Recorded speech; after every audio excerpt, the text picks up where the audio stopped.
이론은 다 끝났고요. 일단 회계 1급이랑 겹치는 부분은 안 할 겁니다. 그거는 뭐 1급 거를 보시면 되니까. 그리고 마지막에 기출을 풀기로 했으니까요. 세무 2급 고유 범위만 좀 다루겠습니다. 근데 좀 연결되는 부분은 좀 해야 되거든요. 안 들으시는 분도 많이 있으니까.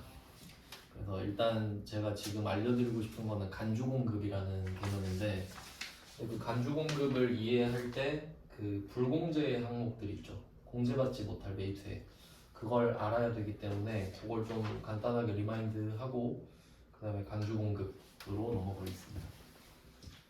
일단 공제받지 못할 매입세,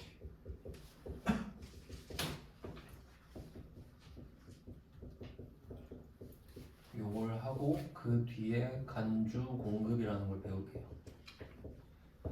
그러니까 회계 1급 때는 공제받지 못할 매입세액이 뭔지 몰라서 배웠다면 지금은 그냥 간단하게 상기시키고 그 비교해야 되거든요. 간주공급이랑. 제가 부가가치세 공부를 하면서 제일 중요하다고 느꼈던 게 간주공급이거든요.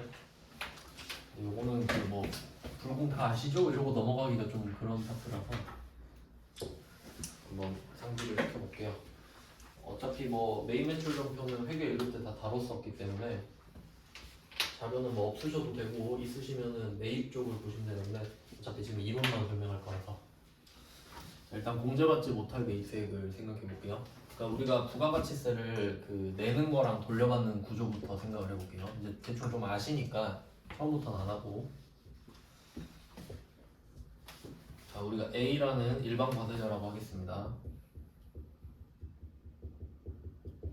자, 일반 과세자는 부가가치세 법상 그 개념이죠. 부가가치세법상 일반 과세자, 간이 과세자, 면세 사업자 이렇게 나눠지니까 그 중에 일반 과세자예요. 그러면 세금을 일반적으로 걷어서 일반적으로 내는 겁니다. 그게 일반 과세자예요. 그러면 물건을 만약에 내가 800원짜리를 샀다. 800원짜리를 샀어요. 그럼 부가세를 80원을 내겠죠. 800원짜리 살 때 880원 냈어요. 그럼 우리는 이거를 돌려받고 싶죠. 환급받고 싶어요. 환급의 형태는 돌려받는 건데 이제 보통은 이거 가지고 돈을 더 버니까 1,000원에 팔았어요. 그럼 이때 상대방한테 1,100원 달라고 하겠죠. 그럼 이 100원은 내야 되죠. 일단 이 구조를 이해하셔야 돼요. 그러니까 A 입장에서 1,000원의 물건을 팔았잖아요. 그러면 이때 이 1,000원짜리 물건을 판 순간 100원을 낼 의무가 확정돼요. 증빙 안 줘도 돼요. 팔았다는 것만 입증이 되면 100원을 내야 되는 겁니다. 그러니까 우리는 내는 건 그냥 내는 거예요. 그냥 내는 겁니다. 그러니까 이거는 배울 필요가 없지. 그냥 팔았다 그럼 낸다 이렇게 되니까. 얘는 그냥 내는 겁니다. 그러니까 더 80원을 돌려받고 싶은 거지. 100원은 무조건 내니까 억울하잖아요. 그럼 나도 80원 돌려받아야겠다 이렇게 와야 되죠. 그러면 원래 내가 이걸 안 팔면 80원을 환급받는 게 맞죠. 냈으니까 돌려받잖아요. 근데 지금은 내가 100원을 내야 되는데 80원을 돌려받는 상황인 거잖아요. 그럼 그냥 퉁치면 되지. 그래서 그냥 환급이 아니라 공제 형태로 가는 거죠. 그냥 80원 덜 낼게요 하면 되잖아요. 그러니까 내가 판 게 하나도 없으면 환급의 형태지만 보통 판 게 더 많잖아요. 그러니까 공제 형태로 가는 거라고. 그러니까 원래 환급인데 공제 형태로 말을 한다 이거죠. 같은 거랑 보시면 되죠. 그럼 이제 어떻게 환급을 받냐 이거잖아요. 어떻게 환급을 받을 거냐. 그러니까 요걸 알아야 되는 겁니다. 이 부분이 중요한 거잖아요. 자, 그럼 환급을 어떻게 받는지 보겠습니다. 이거 하려면 첫 번째 상대방이 세금계산서 발급이 가능해야 되죠. 상대방이. 그러니까 상대방 기준이에요. 상대방 기준. 얘가 물음표가 얘가 세금계산서 발급 가능해야 되죠.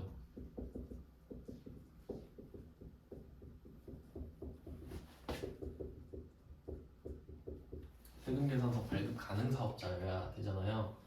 그러니까 이건 뭘 의미하냐면 이걸 내가 백날 외워봤자 세금계산서 발급 가능 사업자 외워봤자 이렇게 됩니까? 이렇게 잘 안 되죠. 그러니까 뭘 제껴야 되냐면 면세사업자는 해당이 안 되죠.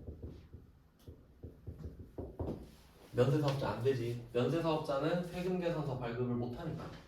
그럼 아 얘는 안 되겠구나 라고 받아들여야죠.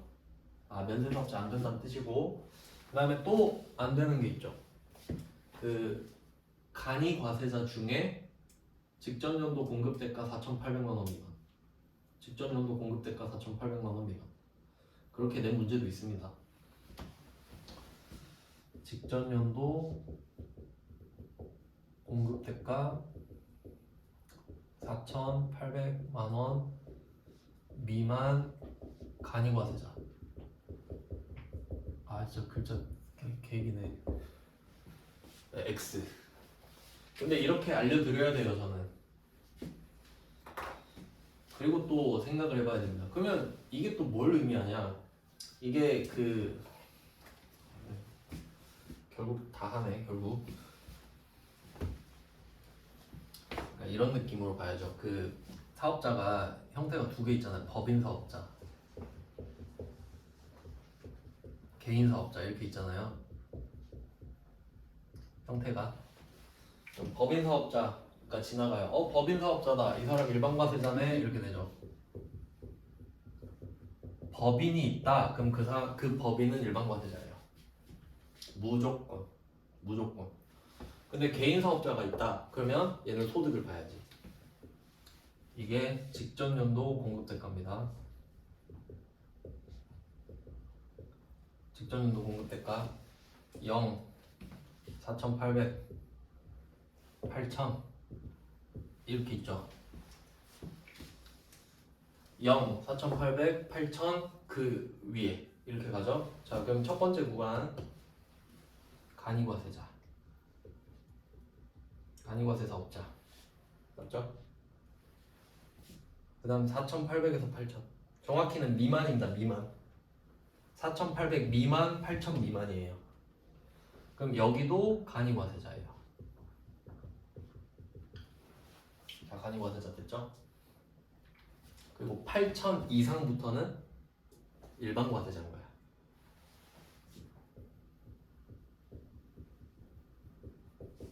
자 됐나요? 그러니까 법인은 무조건 일반과세자죠.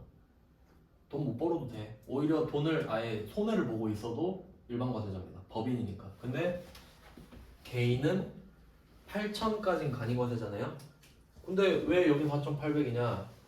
4,800까지는 영수증밖에 못 주죠. 네, 얘는 세금 계산서를 줄 수 있으니까.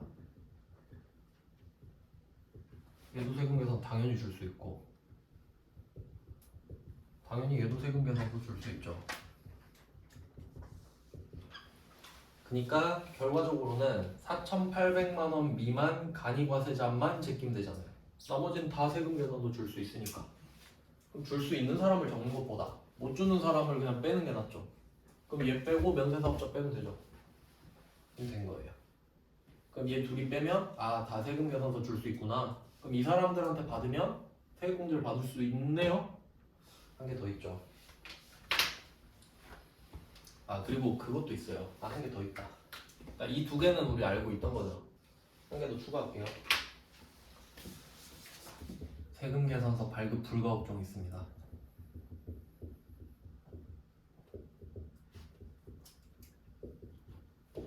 이건 새로 추가된 겁니다. 원래 그 용어가 이렇게 안 생겼는데, 용어를 좀 설명을 드리면은, 원래 교재에는 이렇게 나올 거예요.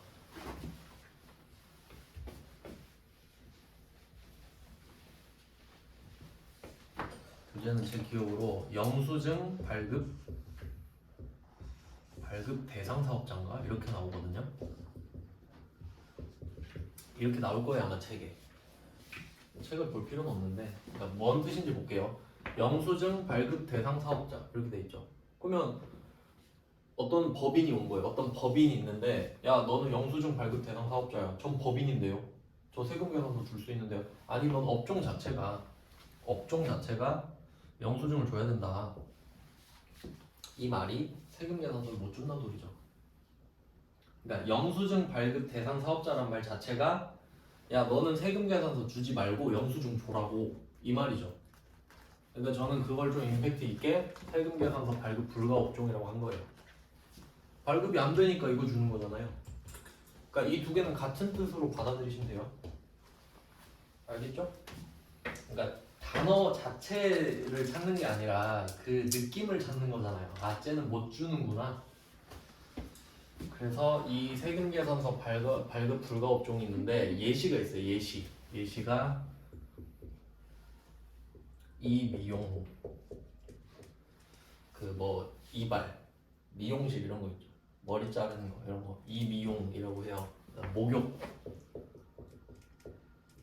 목욕하고 여객 서비스 뭐 이 정도 이 안에서는 웬만하면 나올 겁니다. 그러니까 세금 계산서 발급 불가 업종이 이런 업종들이 있거든요.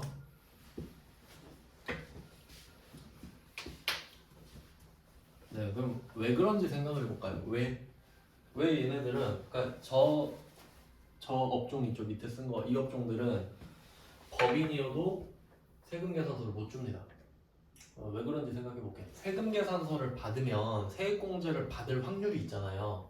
맞죠? 근데 이발, 미용 생각해 보세요. 뭐 여기 멘토가 그렇다고 합시다. 어떤 여기 멘토가 있는데 아, 저 영업을 더 잘하고 싶어서 파마를 좀 해야겠습니다. 그래서 이거는 저는 세액공제를 꼭 받겠어요. 개소리 하지 마 이러겠죠? 네가 하고 싶은 거잖아 그냥 파마. 그럼 너 머리통 떼가지고 일할 때만 머리통 붙이고 친구 집 갈 때는 머리통 떼고 가 이래야 돼요. 맞죠? 그러니까 이 세액공제를 받을 수 있는 걸 생각해봐요. 사업에 써야 돼요. 사업에. 근데 솔직히 머리 하는 거는 이게 일할 때 필요한 거 아닌 것 같죠 일단. 그러니까 애매한 것들 있잖아요. 예를 들면 이런 것도 있을 수 있어요. 그럼 머리는 그렇다 치고 그럼 저기 멘토가 뭐 명품 넥타이 많이 하더만 넥타이를 하나 샀어요. 전 이거 영업할 때 찰 거예요. 너 그거 결혼식장 갈 때 참 죽여버린다 이래야 돼요. 그 세액공제를 받으려면. 근데 그걸 어떻게 통지할 거야? 그러니까 명분은 내가 일을 할 때 넥타이를 찰 거예요 하는데 친구 결혼식 갈 때 찰지 어떻게 하냐고. 너 그거 절대 차지만 한다고 안 차요? 그럴 리 없지. 그러니까 애매한 건 어떻게 하겠어요? 안 해주면 돼. 아, 애매한데 안 해주고 그냥 내가 스트레스 받을 필요 없지 않아? 이렇게 되는 거죠. 그러니까 애매하면 안 해줘야. 그럼 너 머리 하는 거 안 돼. 그러면 내가 그냥 안 된다고 안 하고 머리 하는데 가가지고 그냥 세금 계산서를 주지 말라 그럴게. 해버리면 되지. 원천 봉쇄를 해버리면 되죠. 그러니까 미용실 가가지고 야 너네 세금 계산서 주지 마. 하면 되지. 그럼 세금 계산서 주세요. 저희는 못 드려요. 그럼 영수증이라도 주세요 하고 세액공제 못 받겠지. 그렇게 되는 거예요. 그러니까 이 업종도 아니어야겠지. 그럼 이제 이 미용은 이해되셨죠? 그럼 목욕은 똑같잖아요. 똑같지. 저 영업할 때 목욕해야 잘 되는데 그 하고 싶은 거잖아 그냥 목욕이. 그래서 안 되고요. 그럼 맨날 다 회사 돈으로 사우나 갈 거 아닙니까? 그다음 여객 서비스 이게 좀 중요해요. 그러니까 앞에 이 미용이랑 목욕 같은 경우는 아 딱 봐도 안 되겠네 느낌 들죠? 아 저건 너무 개인적이잖아. 근데 여객 서비스도 그럴 수도 있어요. 왜냐면 택시 같은 걸 생각해 볼게요. 택시. 그럼 내가 출근해야 돼. 아니면 뭐 그 고객 만나러 가야 된다. 그럼 택시를 탄다 하면 꼭 택시를 타야 되냐? 이렇게 되는 거거든요. 버스 타도 되잖아요. 지하철 타도 되고 꼭 택시를 타야 되는 건 아니죠. 그러니까 이게 이동하는 것도 좀 애매하단 말이에요. 그러니까 왜냐면 만약에 뭐 우리 회사에서 워크숍을 간다. 워크숍을 가는데 어디 뭐 괌 이런 데를 간다는 거야. 그럼 내가 괌 가가지고 딱 워크숍만 하고 와요? 놀고 싶겠지 가서. 그럼 가서 안 논다는 보장이 어딨냐 이런 거지. 그러니까 이동하는 거는 일단 통제해 놓게. 네가 가서 놀 수도 있잖아 솔직히 맞지? 하고 놀 수도 있으니까 안 해줄게. 이런 식으로 통제를 해버리는 거죠. 그러니까 이게 이렇게 가면 또 복잡해지거든요. 여객 서비스를 또 뜯어서 봐야 돼요. 계속 좀 깊어지네. 자, 여객 서비스를 한번 생각해 볼게요. 이게 또 면세랑 과세로 나눠져요. 면세랑 과세로. 우리가 면세랑 과세를 따로 배우진 않았거든요. 근데 제가 면세 말씀드릴 때 키워드는 말씀드렸어요. 면세의 키워드는 최소다, 미니멈이다. 진짜 각 장르별로 최소한의 거는 면세를 해줍니다. 예를 들어서 물 마시고 싶다. 수돗물 면세. 생수 과세, 정수기 과세, 다 과세죠. 수돗물 빼고 다 과세. 내가 집에서 살고 싶다. 집에서 살고 싶다. 그러면 최소한은 남의 집을 빌려서 사는 거죠. 그럼 주택 임대 면세. 나머지 다 과세. 주택을 사는 거는 과세. 이렇게 빼는 거죠. 그러니까 최소한인데 그럼 여객 서비스도 생각해봐요. 여러분도 출퇴근해야 되잖아요. 근데 내가 차가 없어. 그러면 지하철 버스 타야 되죠. 걸어 다닐 수는 없잖아. 그러면 여객 서비스 중에 면세는 시내버스, 마을버스, 지하철. 그 정도는 해야죠. 그 정도는. 지하철, 마을버스, 시내버스. 이 세 개가 3종 세트고요. 마을버스는 구에서 운영하는 거고 시내버스는 시에서 운영하는 거예요. 그리고 한 개 더 있어요. 그 유스퀘어 가면은 그 버스 타보셨나요? 고속버스? 그 중에 일반 있죠, 일반. 엄청 불편한 거. 그거 면세. 그러니까 가격 차이가 꽤 나요. 부가세가 없기 때문에. 근데 웬만하면 일반 차 안 타죠. 일반 타면 죽을 것 같잖아요. 자, 그러면 이걸 이해하셔야 돼요. 지금 세금 계산서 발급 불가업종이랬잖아요. 그럼 전제가 과세라는 거지. 그럼 면세는 이 이야기에 해당이 돼요? 안 되지. 면세는 아예 부가세를 안 내잖아요. 여러분이 이걸 탈 때 부가세를 안 낸다고요. 근데 세금 계산서 발급 불가면 어때? 부가세를 안 냈는데. 이해되세요? 그러니까 면세는 상관이 없다고. 부가세를 안 내니까. 낸 사람만 지금 이야기를 해야죠. 그러니까 이게 발급 불가라고. 세금 계산서 발급 불가.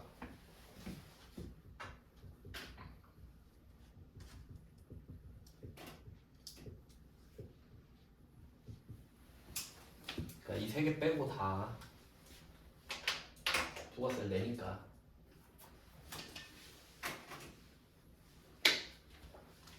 그럼 시험에 나온 거 알려드릴게요. 시험에 나온 거. 택시 여기 없죠. 택시는 사치잖아요.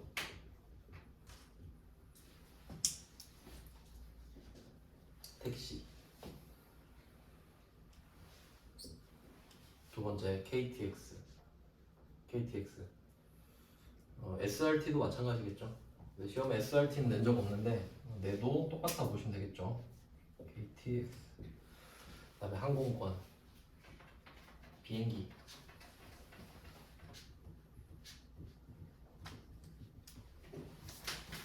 이렇게 됐어요. 딱 3개 나왔어요. 자, 조금 복잡하지만 이거 시험 내기 좋겠죠. 여객 서비스 좀 잘 낼 것 같은데. 네, 여기서 예외가 또 있습니다. 그러니까 이거를 제가 따로 하는 이유가 있겠죠. 복잡하니까. 다시 정리할게요. 여객 서비스는 면세랑 과세가 있어요. 면세는 고민할 필요가 없어. 면세니까. 그럼 과세는 고민이 돼. KTX 타고 저 세금 계산서 되죠? 아니요? 이러겠죠. 그러면 한번 생각해봐요. 혹시 문제를 푸는데 KTX를 타고 세금 계산서를 발급받았다라는 문제가 나오겠나요? 그러니까 본 적이 없는 거예요. 안 주니까. 그럼 이건 가능한가요? KTX를 타고 카드 전표를 받았다. 이건 되지. 카드로 긁을 수는 있잖아요. 그럼 이 카드 전표가 세액공제 되겠어요? 안 되지. 세금 계산서 발급 가능 사업자가 있잖아요. 그러니까 KTX를 탔는데 카드 전표 받았다. 현금 영수증 했다. 그럼 오답률이 생기겠죠. 못 받아요. 그럼 일반 전표 가야죠. 일반 전표에 써요. 부가세를 못 돌려받으니까. 포인트 아시겠죠? 그 응용이 돼야 돼요. 아, 그렇게 내면 틀릴 수 있겠구나. 세금 계산서를 받았다고는 절대 안 할 테니까. 네, 뭐 그렇게 돼요. 근데 이 중에 예외가 하나 또 있다고 했거든요. 전세버스예요. 전세버스. 그러니까 이게 좀 단계별로 이렇게 공부를 하셔야 돼요. 이 중에 예외가 또 전세버스. 전세버스는 그냥 버스 빌려서 가는 거죠.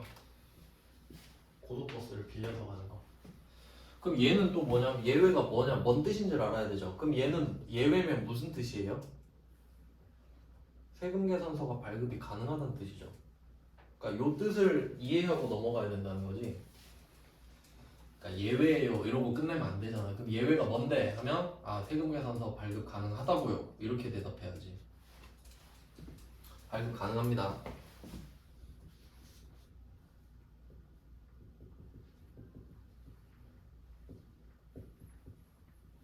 그럼 좀 개념을 잡아놓으면 좋겠죠. 저는 이거를 그냥 이야기를 만들어서 이해를 했는데, 그러니까 택시, KTX 항공권. 근데 보통 이제 임원들이 어디 이동할 때 항공권, KTX 많이 타죠.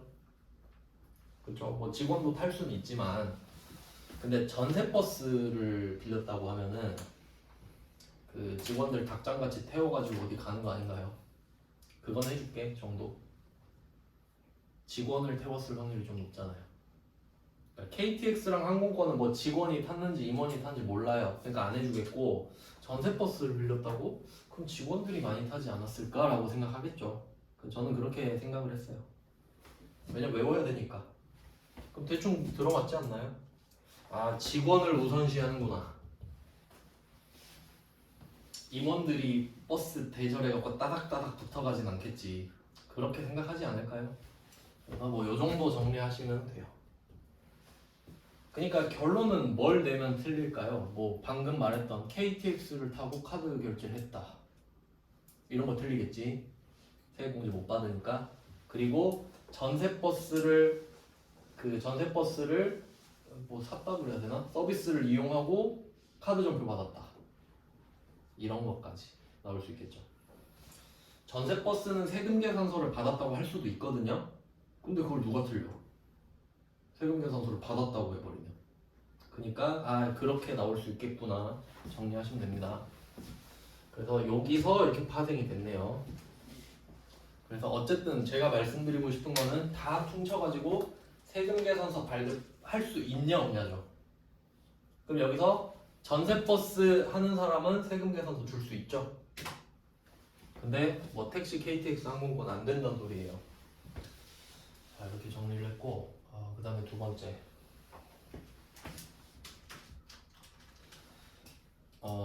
사업에다 써야 되는 건 당연하니까 생략합니다. 사업에다 써야 되는 건 당연한 거잖아요. 두 번째는 공제받지 못할 매입세액이 아니어야 되죠.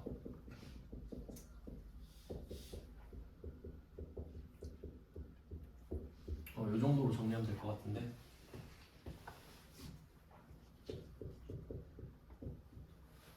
네, 두 개로 원래 더 세세하게 할 수도 있는데 결국에는 크게 두 개이기 때문에.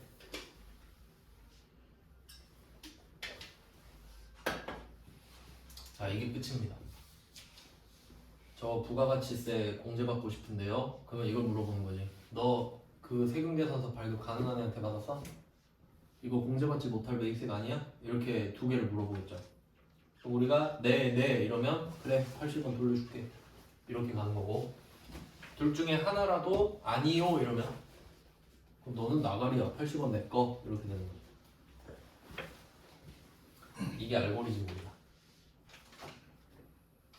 네, 그러면 세액공제를 받는 방법에 대해서 알려드렸어요. 그럼 이제 세금계산서 발급 가능 사업자는 어떤 사람인지 다 봤죠 지금? 다 본 거예요 이렇게 하면은. 그럼 이제 공제받지 못할 매입세액이 뭔지 확인하고 그게 아닌지 확인하면 되는 거죠. 원래는 이렇게 배워야 되는데 회계 1급 때는 이렇게 못했죠.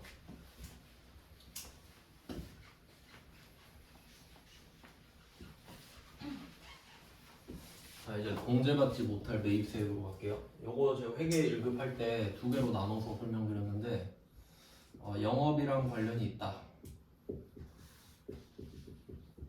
영업 관련 없다, 뭐 이런 식으로 나눠서 설명을 드렸습니다. 기억을 잘 하기 위해서 의미 부여를 했던 거예요. 그러면 한번 생각을 해볼게요. 공제받지 못할 메이트액은 국세청이 싫어하는 거예요. 그냥 나 그거 싫은데 안 돌려줄 거야 이거죠. 근데 여기서 특이한 거는 그럼 영업이랑 관련이 없으면 납득을 해야죠. 아 이건 그래 영업이랑 관련 없으니까 그래 안 해줄 수도 있겠군. 근데 아니 이건 영업이랑 관련이 있는데요. 요건 좀 억울해야 된다고. 맞죠? 아니 나 영업에 썼는데 왜 안 해주냐고. 그게 접대죠. 나 접대 싫은데 그럼 할 말 없죠. 아 그러시군요. 아 접대는 영업이랑 관련이 있지만 그래 안 해주면 어쩔 수 없지 정도. 그 접대를 권장할 수는 없잖아요. 너 접대하고 오면 내가 부가세 다 빼준다 내가 쏜다 이럴 수는 없잖아요. 그러니까 아니, 내가 소극적으로 그건 좀 모양이 안 좋지 않냐, 접대해주는 거 부가세 빼버리면 좀 내가 체면이 그러니까 이해 좀 해줘 이런 느낌. 그 다음에 영업이랑 관련 없다 이건 이제 할 말 많지.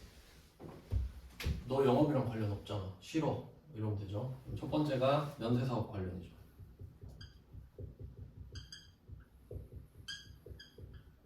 면세사업 관련은 영업과 관련이 없다. 그럼 또 여기서 모순을 찾아야 됩니다. 아니 영업이랑 관련 없는 건데 면세사업은 그럼 사업 아니냐 영업 아니냐. 그러니까 정확히 말하면 과세 사업 관련 이렇게 가야 되죠. 말을 좀 바꿀게요. 사업 관련 이렇게 같은 뜻이긴 한데 영업은 보통 회계에서 많이 쓰고 세법에서는 사업을 좀 많이 쓰죠. 정확히 하면 과세 사업 이렇게 하면 정확합니다. 과세 사업이랑 관련이 있냐 없냐로 가면 다 해결이 되거든요. 그러면 면세 사업은 어때요? 과세 사업이랑 관련 없는 거 맞죠? 그럼 이제 할 말이 없어지는 거지. 그러니까 이런 식으로 계속 제목을 지어가는 거예요. 아 이게 과세 사업이랑 관련이 없구나. 그리고 또 여기에서 파생된 게 있었죠. 그 토지 자본적 지출.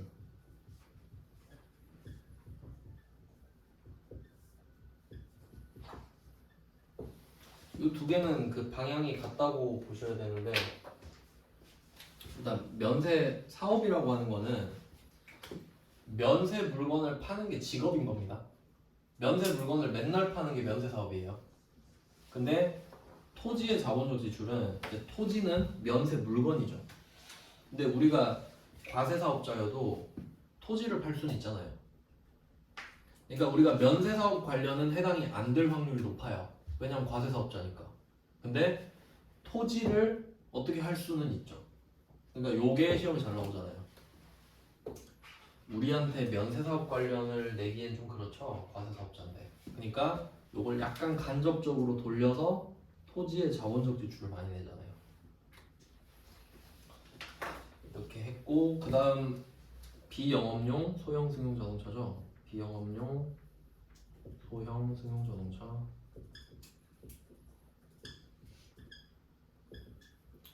관련된 구입, 유지, 임차 전부 다 안 됐죠.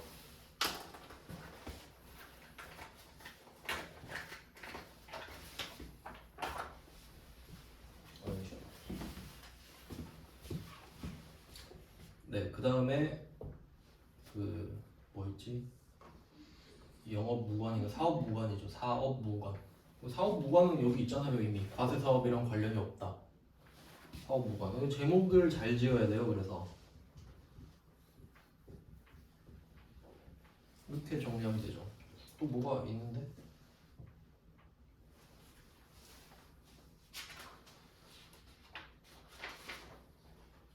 아, 다 나왔나요? 다 했네? 아, 접대가 위에 있으니까. 그래서 시험에 나올 만한 애들은 이제 접대 자주 보셨죠? 그 다음에 토지의 자본적 지출, 비영업용 소형 승용 자동차, 사업 무관.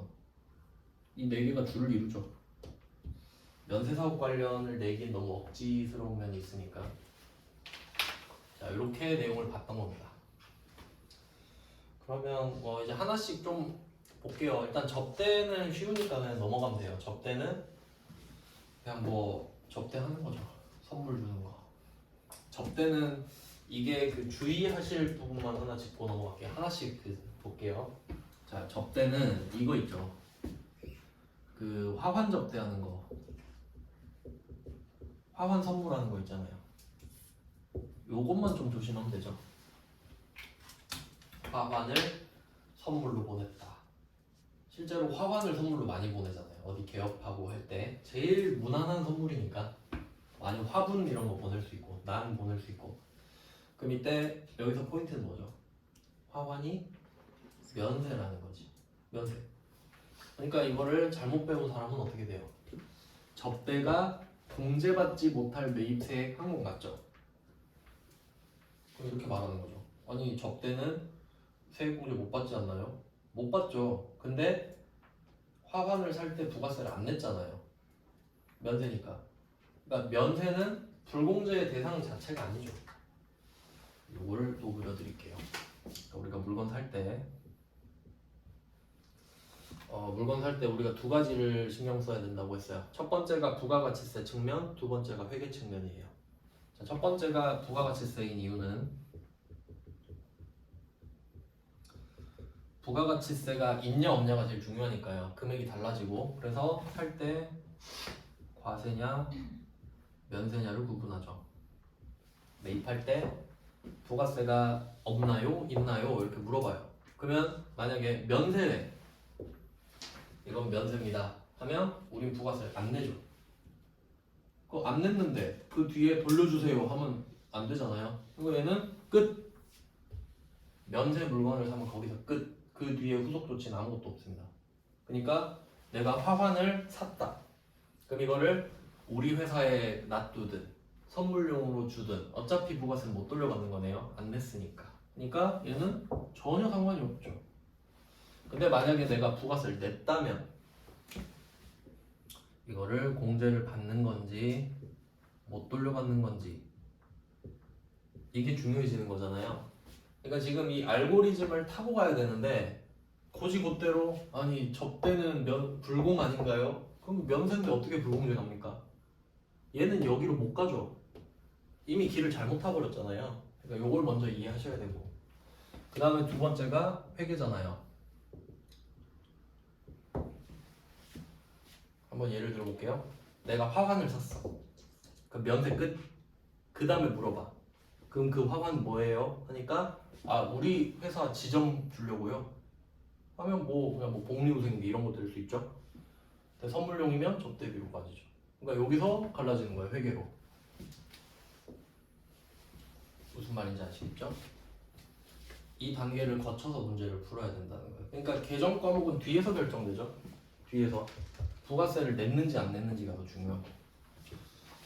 자, 이렇게 되는 겁니다. 그래서 접대는 뭐 이 정도 조심하시면 되겠고, 그러니까 면세 물건을 접대했다 이런 거밖에 지금 딱히 낼 게 없네요. 딴 데랑 겹치는 게 잘 없어서 면세랑.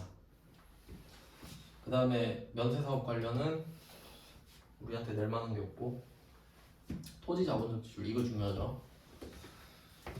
요거는 제가 항목을 다 써볼게요.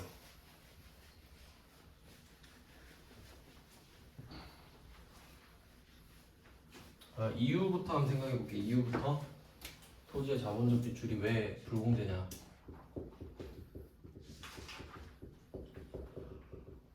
자, 이거 이해하려면 일단 면세사업부터 이해를 해야 되죠.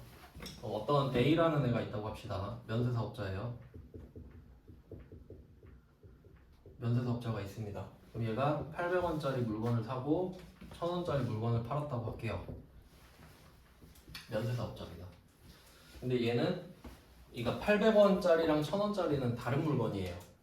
800원 따로 1000원 따로예요. 자, 그럼 이때 면세사업자잖아요, 얘가. 그럼 지가 파는 물건은 부가세가 없죠. 면세사업자니까. 그럼 부가세 안 걷고 안 내죠. 의무가 없다.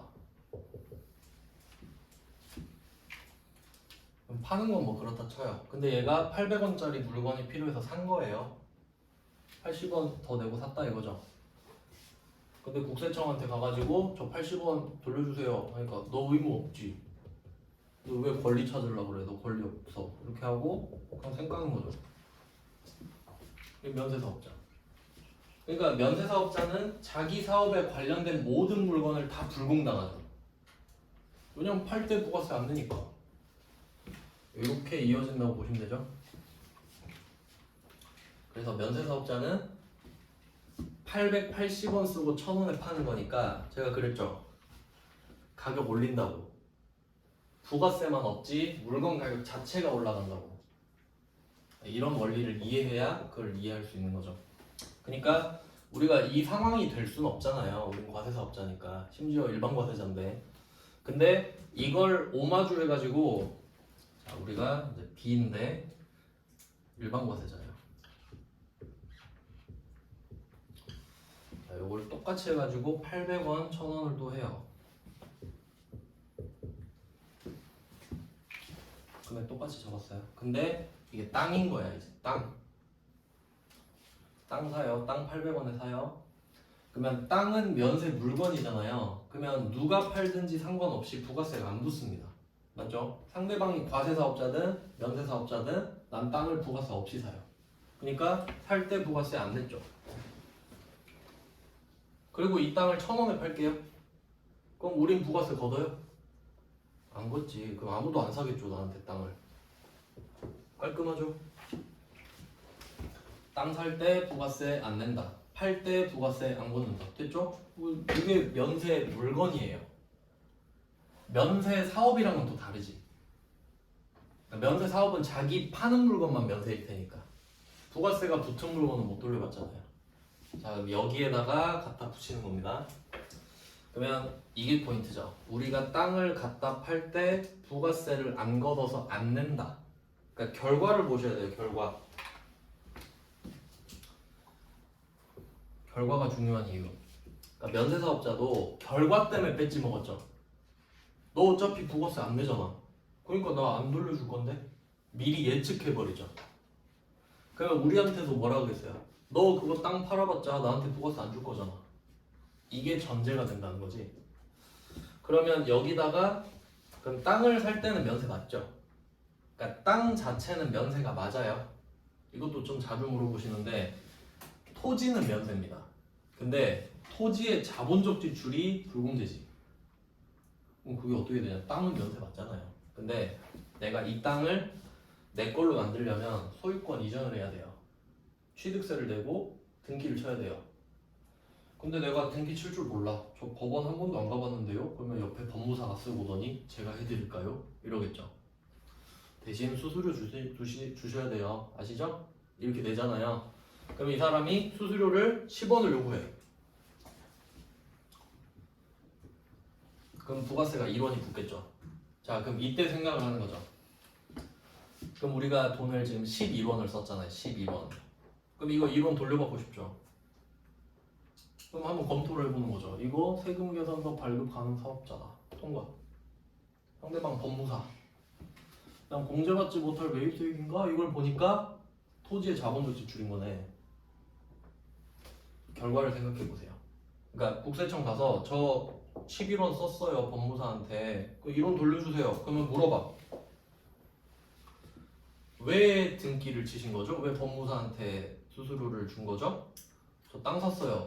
그럼 안 돼요. 땅 팔아도 부가세 저한테 안 줄 거잖아요. 그럼 제가 몇 배 주죠? 10,000원을? 아 그러네요 하고 가야지 이제. 이해가 되세요? 아 얘도 장사 아니에요. 국세청도 세금 장사하는 거 아니야.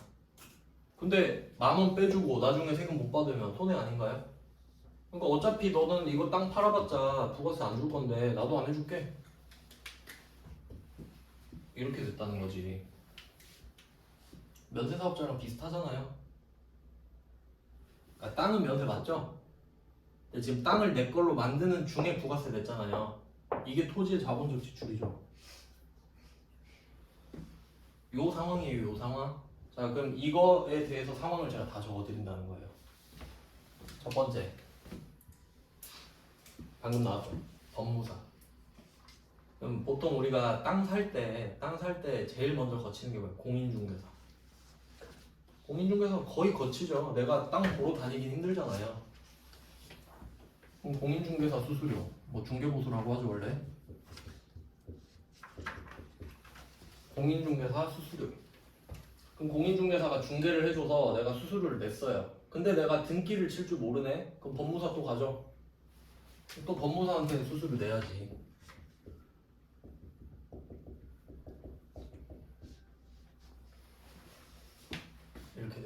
맨 첫 번째 땅 살 때 토지 자본적 지출이 제일 만만하게 나오는 거. 왜냐면 저 사람들은 부가세 다 붙으니까 수수료에. 자, 첫 번째 단계고요. 그러니까 여기서 사실 끝날 수도 있는데 그 뒤에 후속 조치들 있죠. 땅이랑 건물 같이 살 때.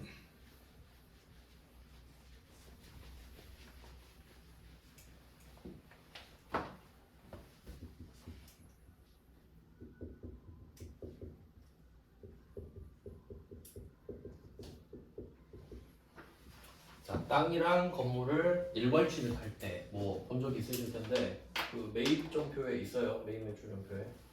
그리고 얘는 이렇게만 적으면 안 돼요. 땅이랑 건물을 일괄 취득한다고 했을 때 이제 여러분은 생각을 할 줄 알아야 돼요. 그러니까 누가 건물이랑 땅을 같이 샀대. 그럼 일단 있는 거잖아요. 건물이랑 땅이. 근데 회계에서는 목적이 중요하죠. 목적. 그럼 뭐 왜 샀어? 물어봤을 때 건물 때문에 샀어 이럴 수도 있고 나는 그 위치가 마음에 들어서 샀어 이럴 수 있죠. 근데 여기서는 땅이 목적일 때, 목적이 땅일 때.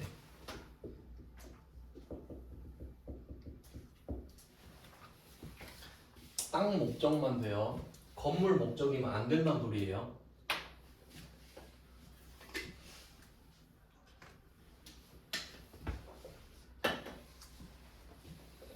땅 목적. 왜 그런지 생각해 볼까요? 내가 그거 문제도 있죠. 뭐 예를 들어 땅이 700이고 건물이 300이다. 이런다고 합시다. 그럼 뭐 땅 주인은 건물이랑 같이 팔잖아요. 그럼 내가 이걸 1000 주고 샀어요. 1000 주고 샀어. 그럼 이때 팩트를 따져보면 요거까지 좀 자세히 알면 좋은데 우리가 땅이랑 건물을 같이 사잖아요 지금. 근데 이 건물이랑 땅 파는 사람이 사업자일 수도 있고 사업자가 아닐 수도 있죠. 사업 안 하는데 건물이 있을 수도 있잖아요 개인이. 그럼 그때는 부가세를 안 냅니다. 건물이어서요. 맞지? 여러분 당근마켓에서 부가세 안 걷죠? 그거랑 똑같은 거예요. 근데 만약에 이 사람이 부동산 업자면 나한테 부가세를 요구하겠지. 그럼 그 부가세가 30 이렇게 붙겠죠. 얘는 없으니까. 그것까지 알면 제일 좋아요. 그러니까 가끔씩 보면은 땅 샀는데 일반 전표에 내는 경우 있거든요. 본 적 있죠? 그게 개인이라 그래요. 걔가 개인한테 가서 계산서 주세요. 저 개인인데요? 이러니까 그건 그냥 일반 전표. 근데 이 업자가 부동산 업자가 땅 팔면 계산서 주거든요. 건물은 세금 계산서 주거든요. 근데 상관없지. 난 30 받으면 되니까 뭐 이렇게 되는데 알고 보니 목적이 뭐예요? 땅 때문에 산 거였지. 그럼 국세청은 뭐라고 생각해요? 내가 이 부가세 30을 빼주면 이 건물을 팔아갖고 나한테 부가세를 줘야 되는데 땅 목적이면 어떻게 돼요? 이 건물 철거 예정이죠. 그럼 국세청은 닭 줬던 게 지붕 쳐다보는 꼴이 돼요.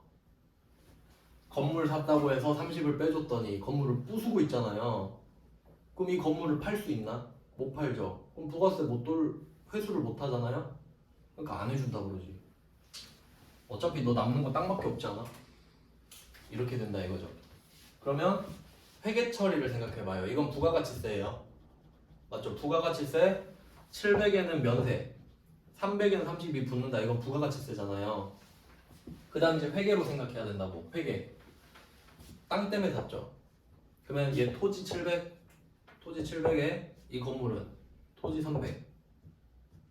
땅 때문에 샀으니까. 이 건물은 남아있지 않을 거잖아요. 근데 돈을 쓰긴 썼잖아. 그럼 왜 건물을 샀어? 땅 때문에 샀지. 그럼 이거 건물 땅값에 포함돼야 되죠. 거기다 부가세 30은 못 돌려받죠. 근데 쓰긴 썼지. 그럼 이것도 취득 부대 비용. 그러니까 이때 땅값이 1030. 못 돌려받으니까 부가세를. 이게 회계. 그러니까 부가가치세를 먼저 이해하고 그 다음에 회계로 가야 되죠. 그렇게 되는 거예요. 그러니까 땅 목적. 맞죠? 그럼 만약에 건물 목적으로 샀으면 이것도 생각할 줄 알아야지. 그럼 내가 건물이 마음에 들어서 샀어요.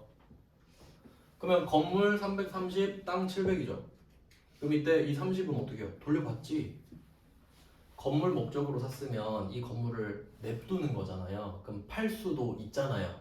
그럼 국세청은 희망을 걸어보겠지. 그럼 너 팔면 부가세 나한테 꼭 줘야 돼? 하고 미리 빼줄게 이렇게 되는 거죠. 알겠죠? 이 원리를 이해하셔야 돼요. 그러니까 땅 목적이에요. 건물 목적은 아니지. 건물 목적이면 부가세 돌려받죠? 그러면 이게 응용이 돼야 돼요. 건물 목적이면 공인중개사 법무사 수수료도 부가세 돌려받죠? 이해되셨죠? 저것도 쓸까요? 얘도 땅 목적. 근데 이거는 대전제라서 안 쓴 거죠. 땅 목적이지 다. 건물 목적이면 여기 해당 안 되니까. 토지의 자본적 지출이잖아요. 자, 뭐 다 했으니까 이제 쫙 정리할게요. 그러면 이렇게 됐을 때 이어지는 거죠. 땅 건물을 일괄 취득했는데 땅 목적이다. 그럼 얘는 철거 예정이죠. 그럼 이 건물을 철거하는 비용도 토지의 자본적 지출. 왜? 건물을 부수는데 돈을 썼는데 이 건물을 어떻게 팔아? 그러니까 안 돌려준다 그러겠지. 원리가 다 똑같아요. 그럼 이 철거, 이 건물 철거하는 거. 그래서 이 건물을 철거하겠지. 이 건물을 철거 비용. 이게 또 땅 목적이잖아요. 땅을 쓰려고 건물 철거하는 거니까. 자, 그럼 철거까지 왔죠. 이렇게. 그러니까 사실 여기서 끝날 수도 있지만 이제 이 밑으로 더 이어질 수도 있는 겁니다. 그럼 얘는 이게 시작된 이상 철거도 정해진 거잖아요. 그다음 한 개 더 있지. 철거한다고 건물이 바로 지어지나요? 아니죠. 정지까지 해야 돼요. 그러니까 토지를 평탄화, 그걸 그 토지 형질 변경이라고 합니다.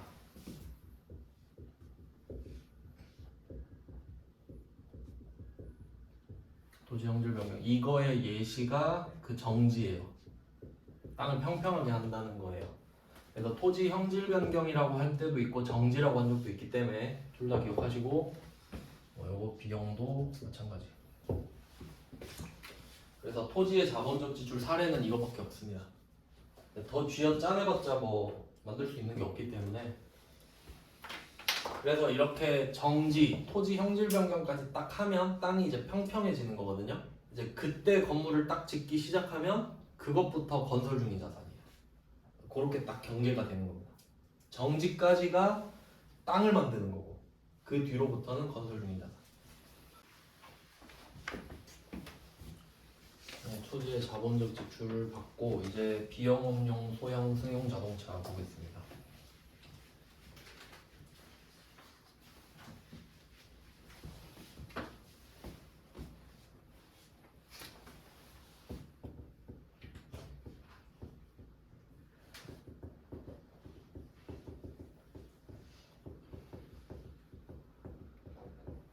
비영업용 소형 승용 자동차인데 요 자동차에 대해서 개별 소비세가 과세돼요. 그래서 요 자동차를 개별 소비세 과세 대상 자동차라고도 해요.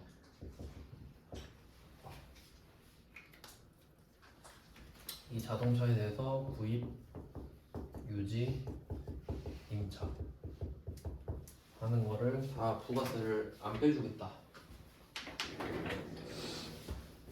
이유는 그 자동차를 사업 관련이 아닌 걸로 뺐잖아요. 이유는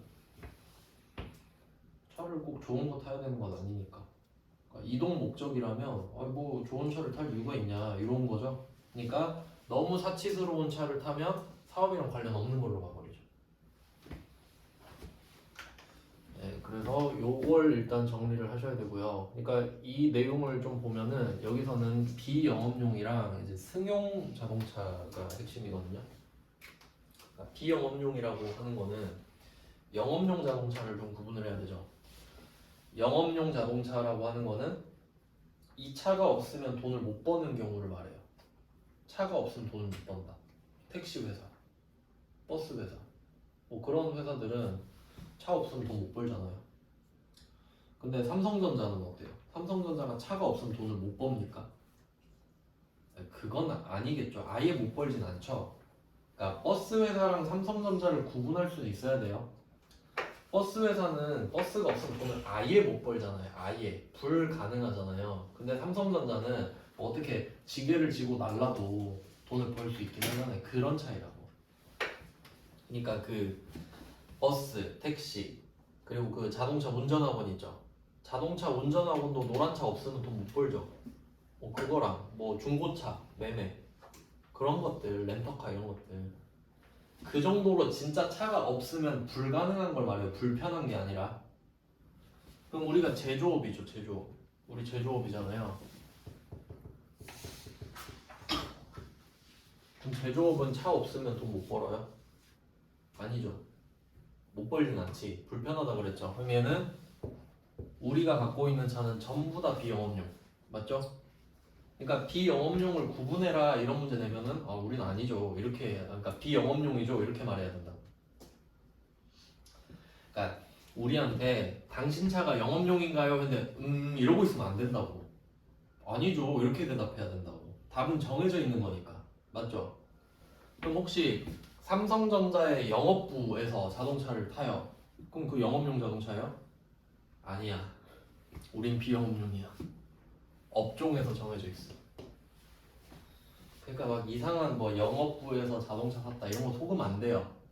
아니 그렇게 피할 수 있으면은 모든 부서 이름을 다 영업부로 하면 돼. 그럼 롤스로이스 뽑아갖고 세액공제 다 받으면 되잖아요. 알겠죠 무슨 말인지? 그러니까 우리는 비영업용이 이미 해당이 돼. 이미 고민할 필요가 없다. 우린 무조건 비영업용이에요. 그럼 만약에 택시 회사에서 그 택시가 소나타가 많잖아요. 그 소나타가 택시 전용으로 나온 거거든요. 그러면 그 소나타를 샀어요. 택시 회사에서. 그럼 그 택시는 영업용이죠. 그럼 얘는 세액공제가 다 돼. 비영업용이 아니니까. 맞죠? 그렇게 해석하셔야 된다고. 그러니까 우리는 제조업이라서 비영업용인데다가 승용차까지 사버렸으니까 안 되는 거지. 그럼 이때 이 승용차 스펙 있잖아요. 스펙 아시죠? 8인승 이하 배기량 1000cc 초과 요 승용차 말하죠. 요 승용차. 그러니까 소형 승용차라고 해서 그거 소형차 아니에요 이런 게 아니라 그러니까 여기서 말하는 소형 승용차는 그냥 모든 차를 다 말한다고 생각하면 돼요. 그러니까 탱크보다 작은 차는 다 소형차라 생각하면 돼. 그러니까 의미가 없다는 소리예요. 여기서 소형이라는 말이. 자, 그럼 그러니까 여기서 따져야 될 게 사실 4개예요. 첫 번째 비영업용이냐. 두 번째 승용차냐. 그 승용차가 8인승 이하냐. 그 승용차가 1000cc 넘냐. 이 4개를 다 충족해야 부가세를 못 돌려받아요. 맞죠? 지금 뭐 하고 있는지 아셔야 돼요. 이거 불공제라는 거예요. 공제받지 못한다는 소리지.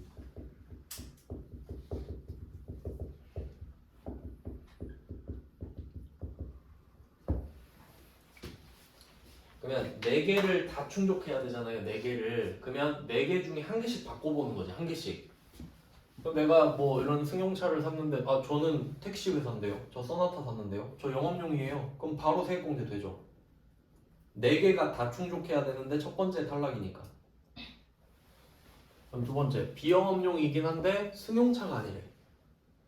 화물차래. 화물차. 저 1톤 트럭 샀는데요. 아 그럼 세액공제 해주지. 이렇게 가지. 그러니까 생각해보면은 되는 걸 생각해보게. 되는 거. 공제되는 거. 첫 번째 영업용 차량. 공제되죠? 근데 우리는 영업용 차량을 가질 수가 없잖아요. 업종이 제조업이라. 맞죠? 그럼 이거는 해당 사항이 없지. 우리는 해당이 없겠구나. 그래서 제가 옛날에 말한 적 있지 않나요? 저기 창원에 그 벤츠 택시 2억짜리 있다고. 창원에 벤츠 2억짜리 택시가 있어요. 전기차. 깡통이 2억인데 그게 택시로 타고 다녀요. 그럼 그 차는 부가세 돌려받았겠지. 영업용 차량이니까 끝 이건 거예요. 두 번째 승용차가 아닌 거. 화물차죠. 화물차는 승용차가 아니잖아요. 사람이 승용 목적이 아니래. 타는 목적이 아니잖아요. 짐을 싣는 목적이잖아요. 그러니까 화물차는 우리가 비영업용으로 갖고 있어도 화물차는 세액공제를 해줘. 승용차가 아니니까. 맞죠? 그 다음에 8인승으로 갈게요. 8인승 이하는 안 되니까. 그러면 승용차가 8인승 이하가 안 되는데 승용차가 9인승 이상인 건 돼요. 그러니까 승합차는 된다 이거죠. 얘도 승용차잖아요. 하지만 많이 타는 건 봐줄게. 그거 우린 9인승으로 봐.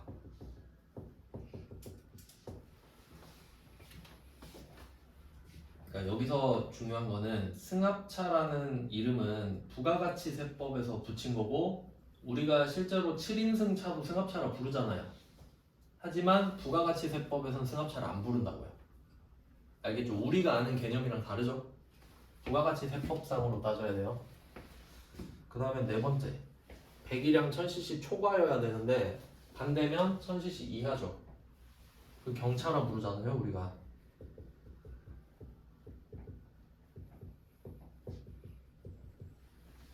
그 캐스퍼가 엄청 많이 팔렸던데 작년에 4만 대 이상 팔렸다고 하더라고요. 요렇게 네 가지 중에 우리가 해당되는 건 3개밖에 없겠네요. 이렇게 정리할 수 있고 그 다음에 이 비영업용 소형 승용 자동차가 개별 소비세 과세 대상이랬잖아요. 그러면 이 네 가지에 해당되면 개별 소비세 과세 돼요? 안 되는 거지. 이 네 개가 다 충족해야 개별 소비세 과세가 되는 건데 그럼 이 네 개는 넷다 충족은 아니잖아요. 하나씩 아닌 거니까. 그럼 얘네들은 개별 소비세 과세가 안 되겠죠. 요렇게까지 아셔야지.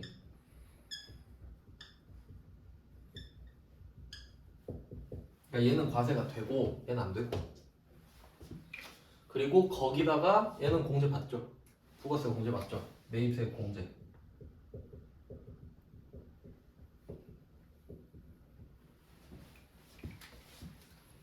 이렇게 되는 거예요. 그러니까 자동차는 이렇게 이해하셔야 된다고.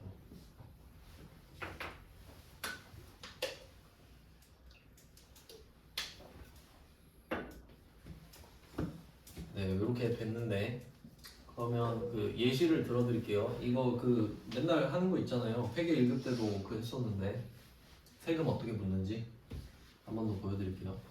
아마 이제는 좀 와닿지 않을까 싶은데 처음에 뭔 말이야. 그래서 두 번 들으면 좀 낫겠죠. 어차피 지금 초기화된 상태일 텐데 그 소나타를 사볼게요. 중고로 소나타를 2천만 원에 사볼게요. 아 택시는 2천이면 살려나? LPG? 뭐 하여튼 가격 계산하기 편하게 2천으로 한 거야. 2천으로 샀어요. 이게 출고 가격이라고 합니다. 출고 가격, 공장도 가격. 그럼 이게 기준이 되거든요. 자 그럼 여기서 일단 개별 소비세를 맞아요.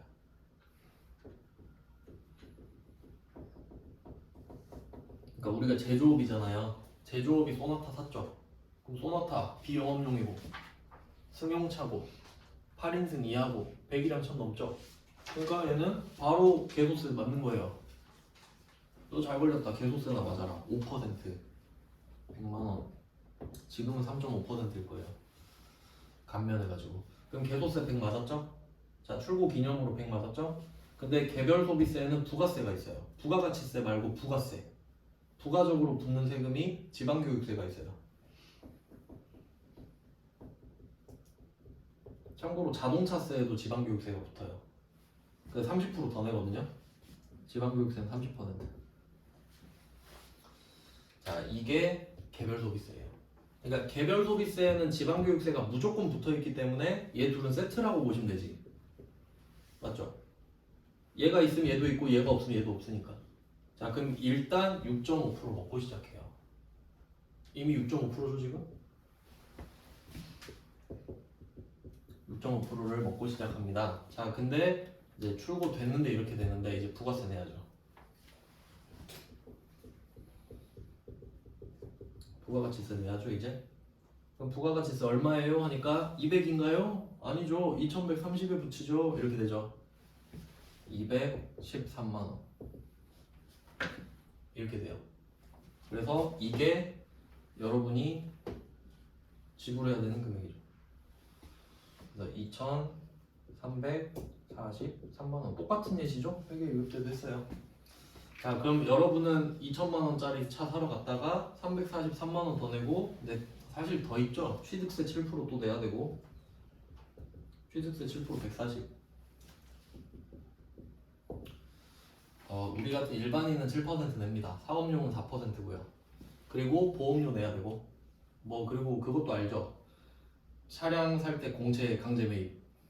근데 그건 보통 환급이 되긴 하는데, 하여튼 이렇게 되는 거예요. 그러면 여러분 2,000 들고 가서 2,500 쓰고 오는 거지. 맞죠? 세금만 이래, 세금만 500. 2,000짜리 사러 갔을 때. 자, 그럼 이렇게 됐다고 할게요. 지금은 뭐 취득세는 이야기 안 하고 이것만 이야기하는 겁니다. 그러면 이걸 우리가 그 제조업인데 소나타를 사면 이렇게 되죠. 그러면 이 개별 소비세, 지방교육세, 부가가치세 3개 있잖아요. 이거 취득 부대 비용이죠. 부가세 못 돌려받잖아요. 그럼 차값에 다 붙잖아요. 얘도 그렇고. 얘는 돌려받을 수 없는 세금이고. 그럼 우리 장부에 2,343만 원이죠. 차량 운반비가. 근데 이걸 택시로 사면 어떻게 돼요? 택시로 사면 영업용이죠. 그럼 개소세 맞아요? 안 맞지. 2,000. 자, 그럼 부가세가 200이죠. 그럼 200 어떻게 돼요? 돌려받지. 그럼 얼마에 산 거예요? 2,000. 그리고 취득세는 4%. 그 자동차세도 싸요. 그러니까 벤츠 택시가 있을 수도 있는 거예요. 자동차세도 계속 싸고 취득세도 없고 부가세도 없고 그게 2억이어봐요. 세금이 얼마겠어? 몇 천만 원일 거 아니야? 몇 천만 원. 세금으로 차 한 대 뽑아버린다니까요. 진짜 1, 2억 돼버리면은. 그럼 그게 가능은 할 수도 있지. 그러니까 택시 캡 달아놓고 맨날 예약 띄워놓고 타고 다니면 되잖아요. 개인 택시 자격증 하나 사가지고. 근데 그것도 한 1억 하죠. 자, 요렇게 되는 겁니다. 그러니까 이런 예시가 있어야 와닿는다고요. 근데 그냥 뭐 개소세가 과세가 된다, 뭐 부가세 못 돌려가면 감흥이 없지. 그러니까 여러분 지금 얼마 아끼는지 알겠죠? 꼴랑 2,000짜리 차 사는데도. 꼴랑은 아니죠. 자, 그럼 이런 느낌이다. 받아들이셔야 되는 거. 와, 이거 이중으로 데미지를 받는구나. 개소세 두드려 받고 부가세까지 안 돌려줘 버리고. 근데 얘는 개소세도 안 때리고 부가세도 다 돌려줘. 그러니까 이건 권장이죠. 왜? 이 차들은 필요해서 샀잖아요. 여러분 막 화물차를 멋부리려고 사거나 그러지 않죠. 승합차도 필요할 때만 사겠지. 그러니까 요런 거는 이유가 있겠지. 그러니까 좀 9인승이면 꽤 큰 거잖아요. 이렇게 됩니다. 자동차예요 이게. 자동차는 뭐 네. 그리고 여기서 또 같이 나온 주제가 있죠. 이거는 부가가치세 쪽이잖아요. 근데 여기에 회계를 섞어버리는 거예요. 여기다가 회계를 섞습니다. 자, 여기다 뭘 같이 넣냐? 여기에 같이 콜라보로 자본적 지출, 수익적 지출을 같이 낸다 이거예요. 그럼 엄청 문제가 복잡해지죠.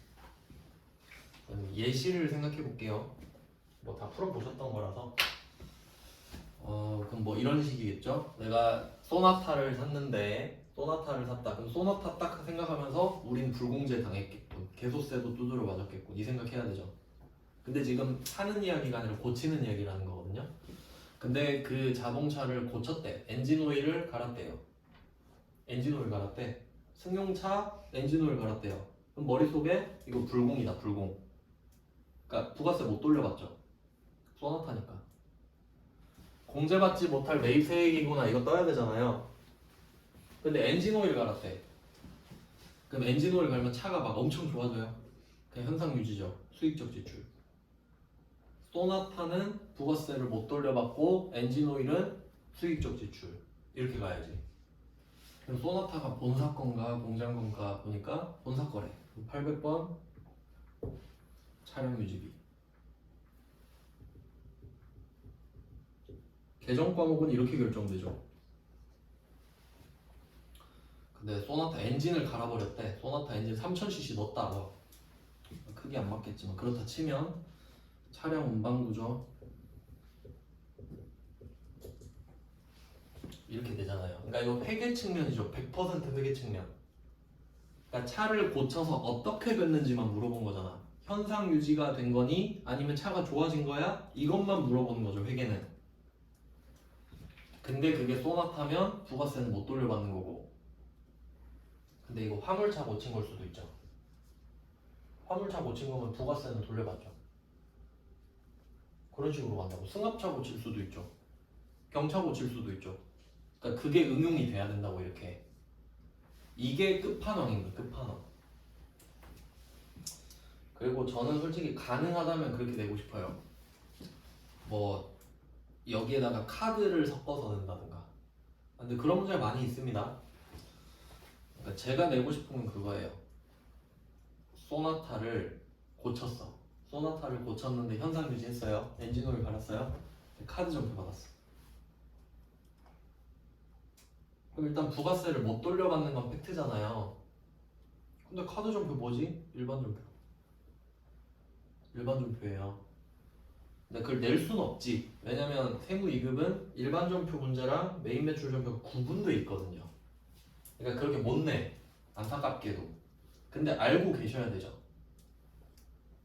왜냐면 부가가치세 신고서에서 그걸 냅니다. 부가가치세에서 신고서에서 그걸 내요. 그러니까 그걸 계속 말씀드리는 이유가 있어요. 그러니까 우리가 회계 1급 때는 뭐 회계 1급 때 그 4번 문제가 고치는 문제라서 조금 주의를 하긴 해야 되지만 이게 중요하거든요. 그 일반 점표랑 메인 매출 점표가 있는데 이제 이 두 개가 있는 건 아시잖아요.